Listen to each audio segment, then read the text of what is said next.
Welcome to the Killer Author Club. 3 best-selling authors talking about killing, of the fictional kind, with the best thriller and suspense authors in the business. Killer conversations, killer cocktails, and killer guests, with your hosts, Kimberly Bell, Heather Gutenkopf, and Kara Ruda. This is the Killer Author Club.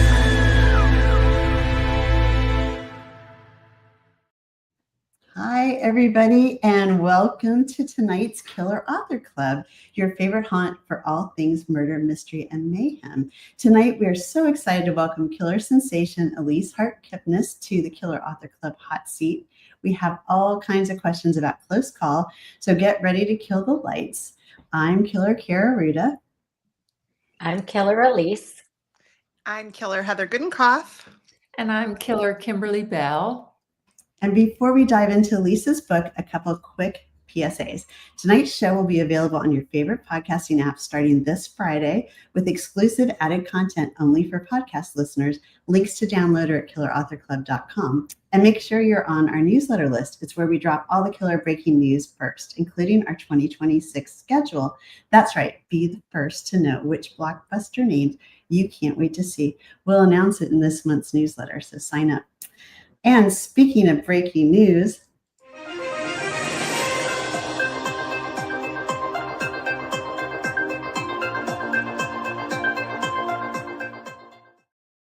I love that thing. Have you heard the latest about The Widows? Wicked Wanted Widows by Kimberly Bell, along with killer alums Kate Holohan and Vanessa Lilly, is out now as an Audible original.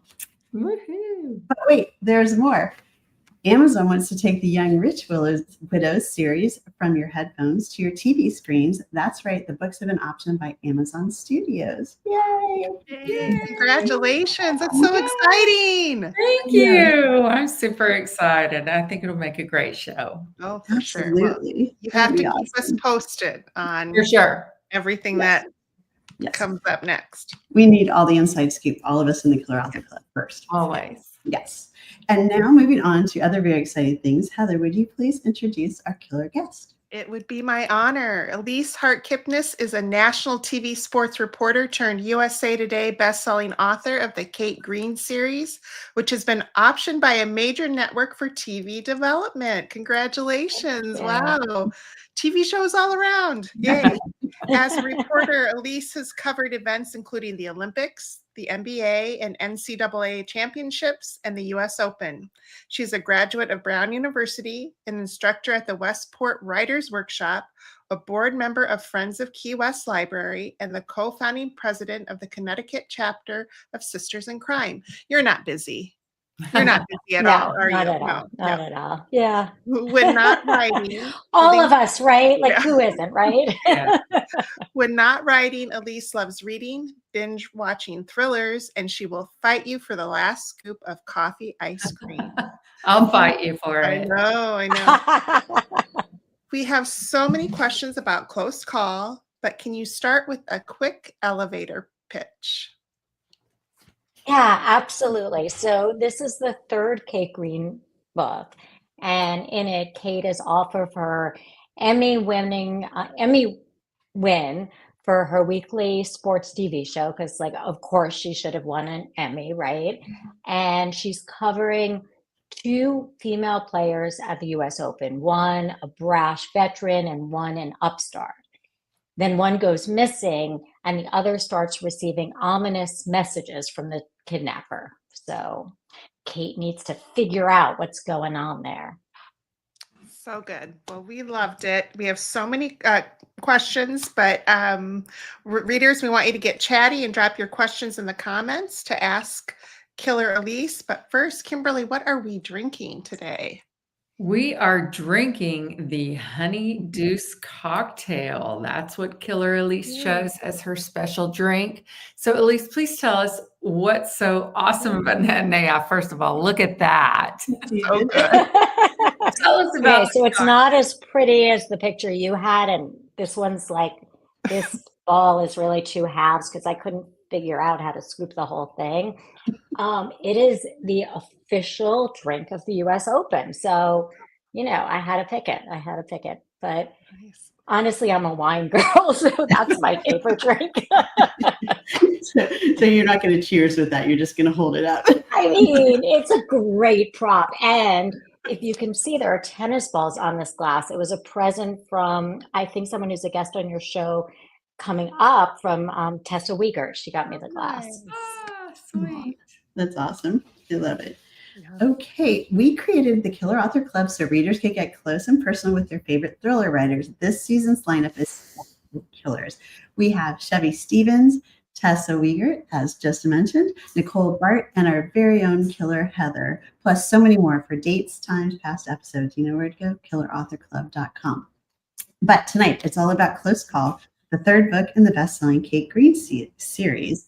The series has received widespread acclaim, earning recognition as a Men's Journal Top 10 Book of the Year, a Woman's Day must-read selection, a Scripps News Beach Read pick, a News 12 Connecticut suspense thriller recommendation, and a Fresh Fiction subscription box selection, along with, of course, being an instant USA Today bestseller. Close Call is a crime-spree, most anticipated summer read. Tess Gerritsen says, with its bracing twists and turns, this thriller is an immensely entertaining dive into the high-octane world of competitive tennis. And whip start smart and instantly entertaining, says Hank Philippi Ryan. So, Elise, clearly you are a highly sought-after killer, and now we need to know your answer to the killer question. Who do you kill? Ooh, well, okay. I can't tell you who because you have to read the book, but I can tell you how I decided who and where they would be. I went back to the US Open and I was with my son. I was doing some research and we're watching a match on the outer courts. And all of a sudden I run out and get on the concourse and I'm chasing something and I take a picture and I come back and he's like, why did you leave the match? And I hold out my phone and I'm like, I just found the perfect place to hide a body. And it was this like giant refrigeration, unit being rolled around on a dolly. So I know where it should go. Although maybe this book has that, maybe it doesn't, but it's in my brain for where someone who's killed should be stored. Absolutely. I Wow. love it. We're always searching, right? We're always searching for Right. that perfect crime. Oh, yeah. That's That's great. perfect. Okay, so one of our comments is, are you a tennis player, Elise? So we should get that out of the way right up front. Okay, so yes, I write about sports, and tennis is the only sport that I really dabbled in. So I did play on my freshman high school team. I was last doubles. And I'm one of those people that I'm really not bad and I have like a good backhand, but I get nervous when I play competitive sports. And so I would freeze, I would literally get in my head and play worse than I'm capable. And, I only lasted freshman year. I love going and hitting the ball and playing, but I really am not good at being competitive. I'd rather be on the sidelines for that. Mm. But Which you're a fan, right? I mean, you go to the US Open, you must love watching it. Oh, yeah. I grew up about 30 minutes from the US Open. I grew up in Long Island in Great Neck. So that was the event that we all went to. And it was amazing. I mean, it was everything we did. We would go. And then I covered the US Open and I interviewed Venus Williams, which is one of the highlights of my career, really. She is the nicest person. She's so down to earth. And the room that I interviewed her in, because it was a one-on-one interview, is the room that I base one of the interviews that Kate did on when she's interviewing the older player, the veteran. So it brought back a lot of stuff. And then I did go back to do some research with my son. But when you're a crime writer, right, it's like you're looking at things sideways. So we're again like at Arthur Ashe Stadium, and he's watching the match, and he's looking down, and I'm like looking up at the wires and thinking, "Ooh, what if a cable broke?" How can I kill people fictionally? Of course. Exactly. Yeah. I love it. Well, we were talking. Okay, so Kate Green is a fascinating protagonist, and this is her third appearance. An Olympian turned Emmy-winning reporter who keeps landing in danger. How has her character evolved since Lights Out and Dangerous Play, and what did you want to explore in this third outing with her? I think that Kate has really matured.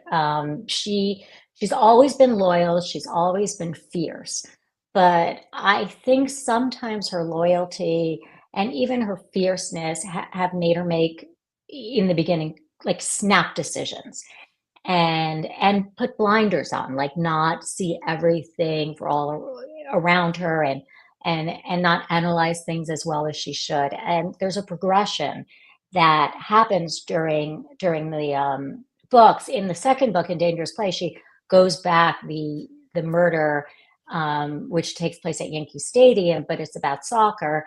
Because the Olympics is being held at Yankee Stadium. Um, she visits her time as a youth national player and what happened, girl, teens, drama, like the whole nine yards. Um, and I think that like brings an awareness to her about things she assumed happened back then, like the good guys, the bad guys are more gray. And so I think she comes into close call with more maturity, and both in her personal life, where there's a backstory that's going on there, but also in how she handles and cooperates with the police in close call to solve the crime. Mm-hmm. Well, this story, it has everything. So there's secrets, betrayals, family ties. So how do you balance, the tension and the adrenaline of a thriller, but with the real life of Kate and her like estrangement with her dad? How do you balance that between pushing forward with this thriller and getting into the emotional human side? This book was the hardest book I wrote of the three. And I think the answer to that is just a lot of edits. Um, I started the book out, and my husband Rob is one of my first readers, and he and Karen, my agent Liza, who also looks at things early, and I was like, "Ooh, this isn't quite as good as the other ones," and I really think there was a lot of exposition at the beginning, and I had to get out of my way. But I guess I had to sort of figure out where I was going. And then I think this is the most thrillery book of mine because it's the kidnapping is happening in real time versus a murder happens and then they're trying to solve it. So it was a new challenge for me. Um, but I really tried to keep the pacing quick. And when I went back to edit, I was really taking things out. That's Um, hard. Isn't it hard? Really Does hard. it like kill you to have to cut things? It doesn't. It's so funny. I know it's like that with everyone else, but I am like, I know it doesn't. And I don't know if it's because when I was a reporter, I had a minute and a half if it was a long story, and that included the sound bites and just everything. So, um, yeah, I don't get that attached to, there are certain things that I won't give on. Like, I wrote for 20 years as a reporter in the present tense, so that's what comes to me, writing in the present tense. And, one day I might challenge myself. In Dangerous Play, there were flashbacks that were in the past tense, but that's what comes. And if you ask me to write a whole book in the past tense, I especially the first ones, like I would almost have had to say no because I don't think I would have enjoyed it and I don't think I would have been good at it. But if there are like little things here or there or big chunks, then I don't know. Yeah, I don't get very attached in that way. It's good.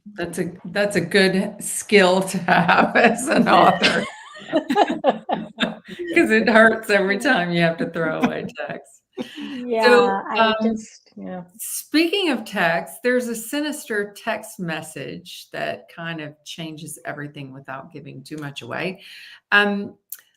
Let's talk about the role of technology in this story and how you used it to raise the stakes.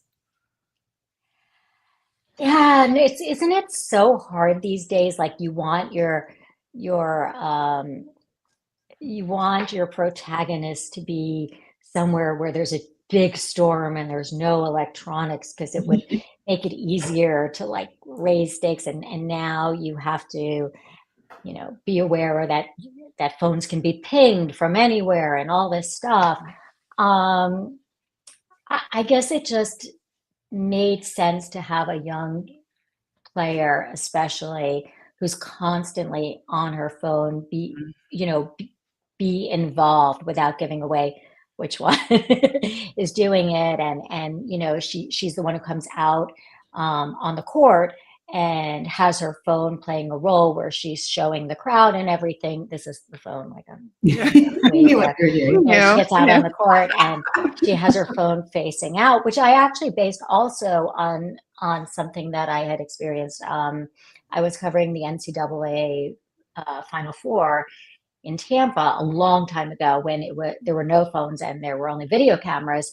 And Shane Battier came out for Duke, and he came off the bus and pointed a video camera at the media, and I just like that stayed in with me. So I thought that's such a cool little detail, and I'm going to steal it for something. Um, but I guess technology, especially in a story that involves a reporter, kind of has to be woven in as much as possible. I think it's challenging, Wish it would all go away and we could like have a little more time with our characters and finding things out. Or you could set your books in the 80s like I did. That was actually a very pleasant part of it, is we didn't have to deal with all the technology because right. it's ever changing, and it's hard to include technology in a book that in a way that it doesn't date it, because you don't know what you don't know, what's going to happen. And yeah, so it is. Yeah, no, that's a good thing. I actually had spoken with someone from the FBI for this book. I had like a list of questions, and they were really nice and got on the phone with me and helped me a lot with the technology questions, like what would be the first things they look for in a kidnapping, and what could they accomplish with the technology. And it was funny because they're like, the guy was like, okay, this is plausible. It's not accurate, but it's plausible because I wanted whiteboards, in the room that they're figuring everything out in their war room. And he's like, mostly we're like we're like on chalkboards or whatever. But if you want like that, oh no, I wanted a smart board, and he was like, it's whiteboards. He's like, but you go for it. Like that's believable, even though our budget doesn't have that. Um, Funny. So yeah. how So did that you was find this guy? Did you just call up the FBI and be like, "Hi, I'm an author and I have questions"? Um, Not exactly, but somebody I knew, another author, was like, you can just reach out to them and they're very open to helping you. And she gave me an email for the public relations office, but I'm sure it's just generally available. And they were really, really helpful. They had me send a list of questions. I had like 23 questions. They let me record it for my own use, and it made a big difference because before I was a sports reporter, I was a news reporter, and I covered a lot of murder. So I feel like I knew murder, but I didn't know kidnapping. Mm. So I really like felt a little bit like I needed help with that. Have you guys ever reached out to the FBI? No. I didn't do FBI, I did ATF, and that was really interesting. Yeah. So I imagine there's a lot of crossover with that, but yeah, he was very helpful, and it's fascinating. Yeah. It is. Yeah, I reached Yeah. out to Heather. Heather, you should have taken his number. Well, yeah, we have a fun story. Someday we're going to share. One day we'll tell Get it. involved Yeah. with something Oh that my gosh. Yeah, you never want it to be the other way around, is what we decided. No. That's right. we did We not did want nothing that at wrong. all. We did nothing Yeah. wrong, but it was Story for another day. I know. So, okay. So as a former reporter and a journalist and a TV, so when you're deciding what your setting is going to be for Kate's books, like how do you go about which sport, and did you pick only places that you've been to and covered, or did you pick places you wanted to go to and cover? I picked places that I had been. The NBA was the first sport that I had covered, so I did lights out at the NBA, and then I really wanted to place a book um, with soccer, and I had covered the Olympics. I was brought to California because I worked for Fox Sports Network, and they're based in California, but I was part of the East Coast bureau, and I anchored the night shift because Sydney, it was during the Sydney Olympics, and I guess it was night for us, it was day for them. Yeah. And I covered it, but my son plays soccer. He plays D1 soccer. And so I was really excited about delving into soccer because I saw that from all different angles. And then the US Open was something I covered. But to get back to your question, it was really after the first book, it was really a combination with my editor, like, do you want to, what do you think of this? What do you think of that? And we kind of came to it together. We decided to keep them all within the New York area because I did have like a story I thought I could do with the Orange Bowl, but we went US Open instead. Yeah. So It's I'm a fun. huge, as everybody knows, a WNBA fan. Is there any way Kate will cover a mystery with WNBA in the future? Oh, I love that you're a WNBA fan. Well, Kate is taking a hiatus. I'm starting a new series. Oh, So, exciting. um, yeah, about a news reporter. Yeah, I stay in my wheelhouse. But if I was going to do a fourth Kate book, the sport that's in my mind is to cover something at spring training for baseball Oh, yeah. because I used to spend a month at a time in Florida, like going from one camp to the other to the other. And it's just a different vibe. They're so relaxed, the players, like when I was at the Yankees, Bernie Williams is playing his guitar, and like Joe Torre recommended where my husband and I should go on our honeymoon. It's like so different. And I think it's an atmosphere in a place that hasn't really been um, the setting for a lot of books. So that's where I would go if a fourth Kate book popped up and my editor was up for that. Yeah. Well, we're excited to learn more about when you're ready to learn more about your new series. That's Yeah. really fun. Yeah. Thank you. Yeah. I think it's giveaway time. It is giveaway time. So Elise and her publisher is so generous. They're giving away 5 copies of Close Call, 5 of them. And so it doesn't matter where you're watching.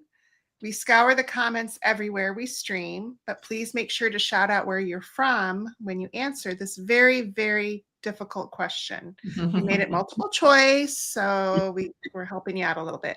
As a reporter, which topic was Elise's topic of expertise? Is it A, politics, B, social commentary, C, art and music, or D, sports? I know that's a tough one, but drop your answers in the comments and we will choose 5 lucky winners.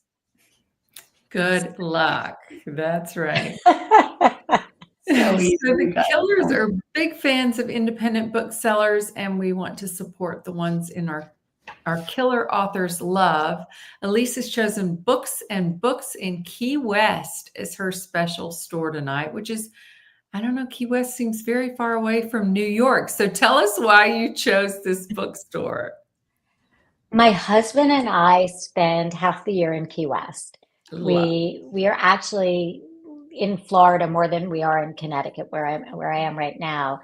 And Books and Books is an amazing store. It's owned by Judy Bloom, and it's run by the amazing Emily Berg. And it's just a wonderful bookstore, and it's so supportive of the literary community. in Key West. I'm very involved with the library. I'm on the board of the Friends of Key West Library, and there are booksellers, the Key West Books and Books, and it's just a great place. And yeah, I love it. Love it. Well, I want to go there one day. I just dropped the link in the comments so you can order Close Call along with any of the others on your wish list. That's right. And obviously, the killers love to read, and we love it when you guys share what you're reading in our Facebook group. Post pictures, write reviews, ask for recommendations, and give yours. Tonight, we want to know, Elise, what are you currently reading? Well, it's an author you may have heard of.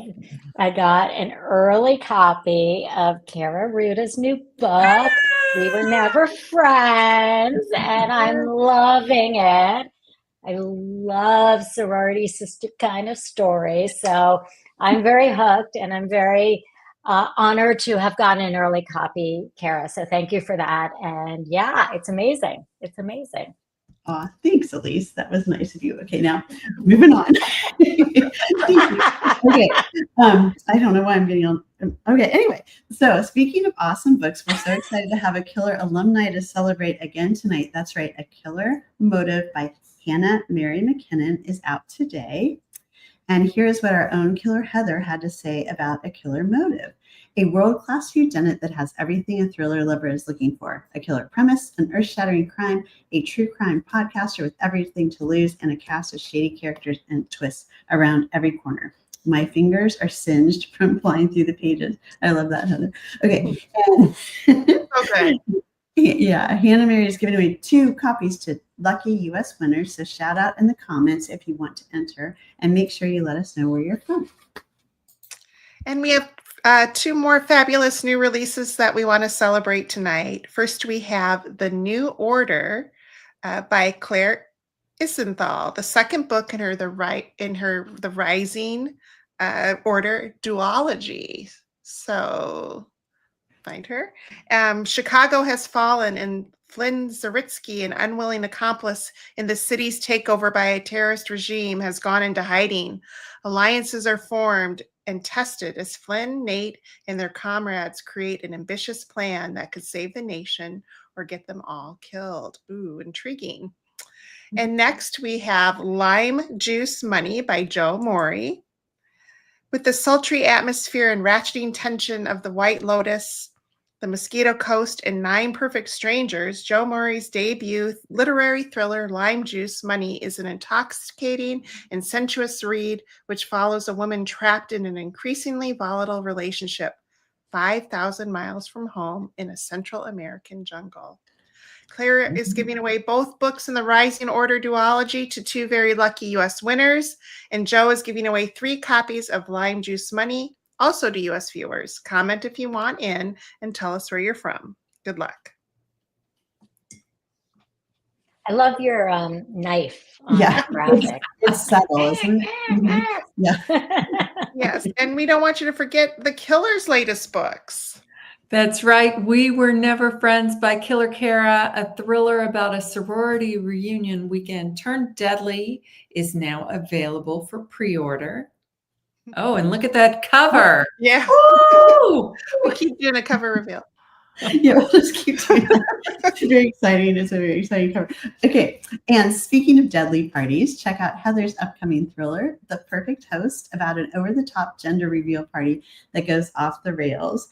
Pre-order this one out in November.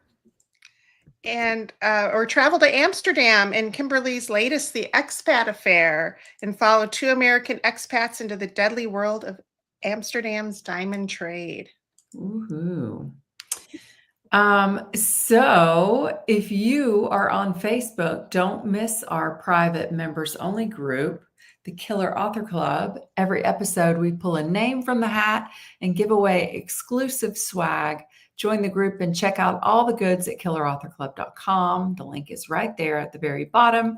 And tonight's winner is Nancy Timmerman. Nancy, congrats. Please send one of us killers your address and we will send some swag your way.